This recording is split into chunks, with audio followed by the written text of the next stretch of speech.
तर आज आपण बनवत आहोत चॉकलेट ट्रफल केक. आणि हे जे कस्टमर आहे ह्याला हा चॉकलेट एक्स्ट्रा चॉकलेटमध्ये लागतो, सो हा जास्त स्पेशल आहे. आणि हे नेहमीचं कस्टमर आहे, फक्त तो चॉकलेट ट्रफल केकच माझ्याकडून म्हणजे मागवतो.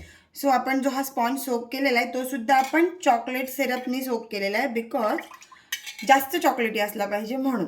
आणि हे आता आपण याच्यावर ट्रफल टाकणार आहोत. ट्रफल पण हे बघा, ट्रफलचं टेक्स्चर.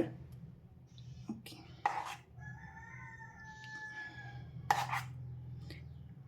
हे जे ट्रफल आहे ते रात्री बनवावं लागतं, जेणेकरून त्याचं जे टेक्स्चर आहे ते खूप व्यवस्थित येतं. लगोलग असं बनवून ट्रफल केक होत नाही. त्याच्यामुळे ज्यांना कोणा ऑर्डर द्यायची असेल त्यांनी ॲटलिस्ट 2 दिवस अगोदर द्या. सो असं मी स्प्रेड केलं आहे.